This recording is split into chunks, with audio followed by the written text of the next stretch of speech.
In this video, I'm going to demonstrate how to use the Replan software to analyze existing response plans.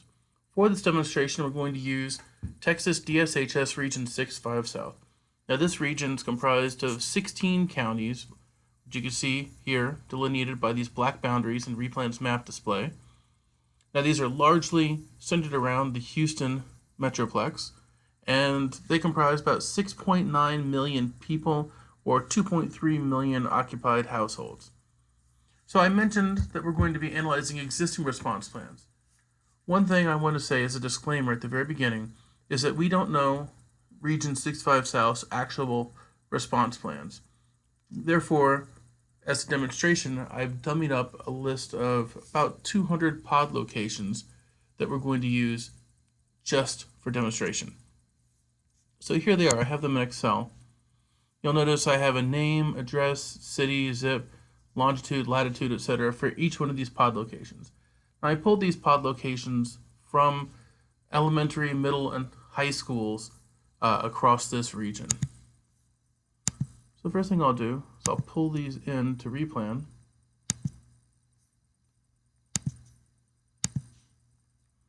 Takes just a moment. Here we see they're now displayed on the map, all these little green triangles. Each one of them is a pod location.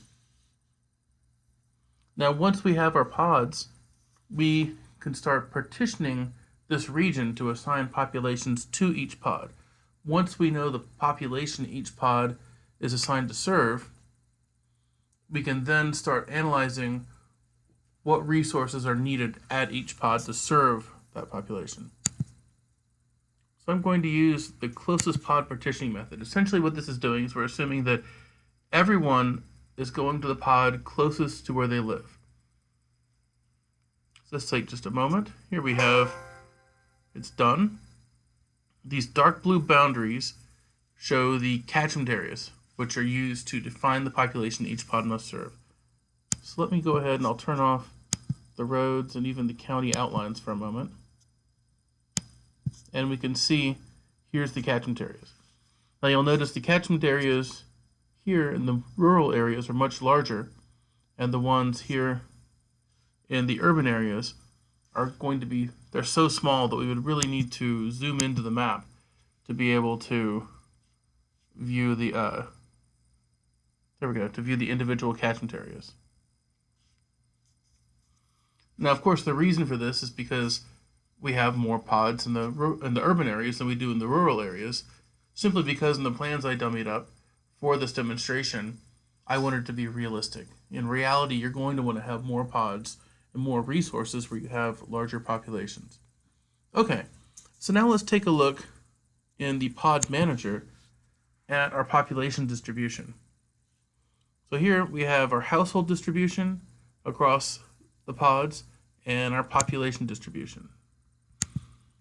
Now, if we're doing an anthrax response where we're looking at giving out pill bottles to the population, where we could potentially use the head of household approach, we're going to want to use household distribution for our planning, because this will represent the number of people that will actually visit a pod.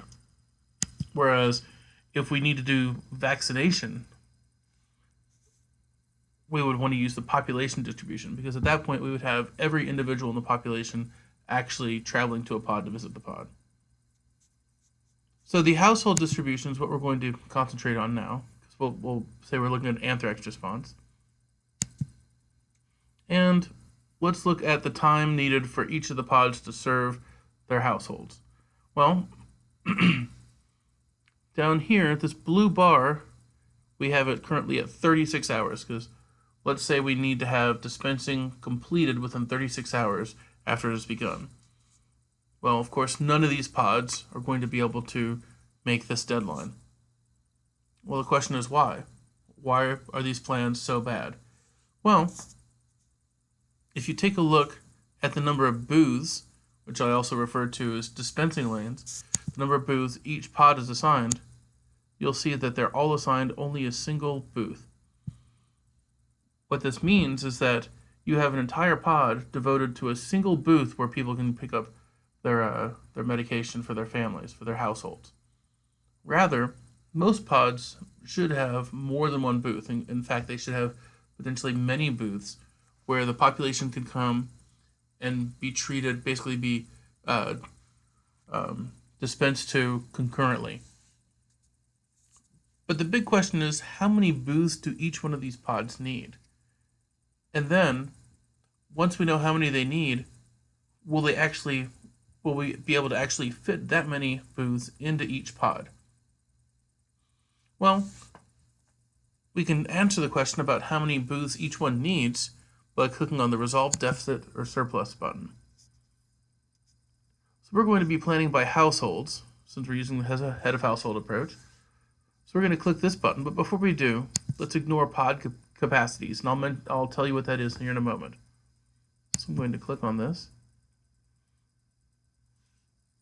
And now you'll see our 36-hour bar has moved up here because we've rescaled our graph. And everyone is able to, all the pods are able to dispense to their populations within this 36 hours. Well, what changed? Well, we've assigned additional booths to each one of the pods. In fact, we've assigned just enough booths to each pod such that all pods will be able to dispense to their assigned population in less than or equal to 36 hours. Well, that's exactly what we want. However, if you look at the number of booths that each pod is assigned, it can be fairly inconsistent because it's going to be based upon the population of that each pod is expected to serve. So I can click on booths, this column here, to sort by the number of booths that we've assigned. So you can see that there's a lot of pods that only have, well, a few pods only have 3, then some more only have 5 booths. And then all the way down here, we see that we have a pod with as many as 42 booths, another one with 37 booths. Well, this may be, it could be that you could fit this many booths in a particular school, but it's likely that it's not going to happen. In that case, you can add additional pods nearby, repartition the population, and then run this tool again to resolve the deficit/surplus. At that point, we can basically iterate through this process a few times until all of our numbers of booths that are assigned to each pod are acceptable. Well, what though makes a number of booths acceptable? Well, a number of booths for a particular pod is acceptable if we could actually fit that many booths in that pod. Well, each pod is going to be hosted at a different facility. A lot of these facilities, in fact, all the facilities in my example are going to be primarily high schools, middle schools, and elementary schools. A particular facility, you can't say, I'm going to put 1,000 booths here, because they just won't fit. In some facilities, you might not even be able to say, I'm going to put 20 booths, because 20 might not fit. It could be that you can't even fit more than 5 or 6 booths in a particular facility. However, since each facility is different, this estimate of the maximum capacity of each facility in terms of numbers of booths has to be created separately. Now, for this demonstration, I've taken all the middle schools and given them a maximum capacity of 10, high schools a capacity of 15, and elementary schools a capacity of 5. So that's what we see in this next column right here, max capacity.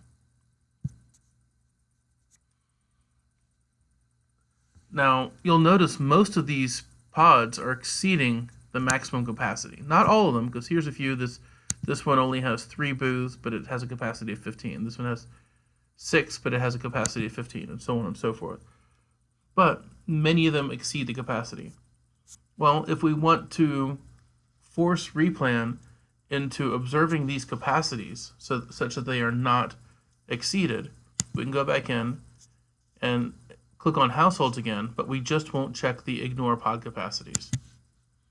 Now when we do this, we're going to essentially have fewer booths than are needed at many of these pods because they're just going to run out of space. That's what the capacity is about. And because of that, you'll see that although many of the pods here are able to treat their population in 36 hours or not too far over 36 hours, some others greatly exceed that time limit. For example, pod 9 is going to require almost 229 hours to treat its population. So pod 9, we would really want to take a look at pod 9. So we could double click it. And it zooms directly into pod 9. At this point, we can move this pod to a different nearby location, or as I mentioned before, we can add additional pod locations.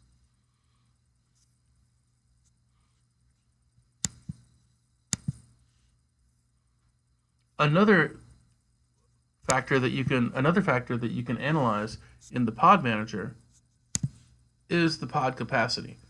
So what we're really looking at here is the number of assigned booths versus the actual capacity of each pod. Well, you'll notice 0 is all the way up here, and there's not a bar for every single pod, but the bars that are here are all below 0. What this graph is showing is the difference between the number of booths assigned and the capacity of the pod. Well, since none of the pods are exceeding the capacity, then the only bars we have are those where the number of booths assigned are less than the capacity. However, if we go back to our other scenario, where we say, all right, ignore pod capacities, we'll do this by households. We'll get back all those booths that are well over the capacity. Then our graph becomes more interesting. So here, 0 has moved over here. The graph has been automatically rescaled. Any of the pods that are in red that are above 0 here are pods that are exceeding their capacities. In other words, there are more booths assigned than we have space for. Any of them that are in green down here that are below 0, we have excess capacity. In other words, we haven't assigned as many booths as we could potentially fit. Now, the planner is the one ultimately that will determine what the capacity of each one of these pods are. And replan allows the planner to easily modify these capacities. For one way you could do this is by clicking on a particular pod location, and then down in the bottom, you can change all of the different pieces of information. So I could change the capacity of this particular pod from 10 to 20. And when I do that, you can see it's now been changed to 20. And the corresponding bar over here also changed.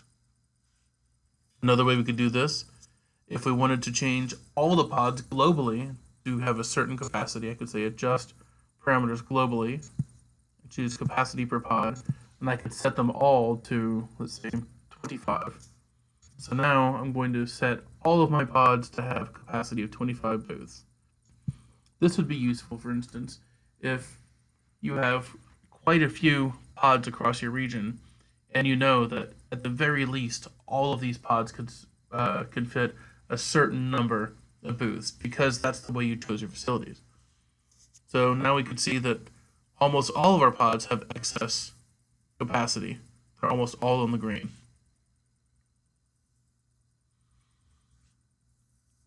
So once you have analyzed these response plans in terms of the population, the number of booths, and the capacity, you can continue with vulnerability analysis. And we'll save that for the next video.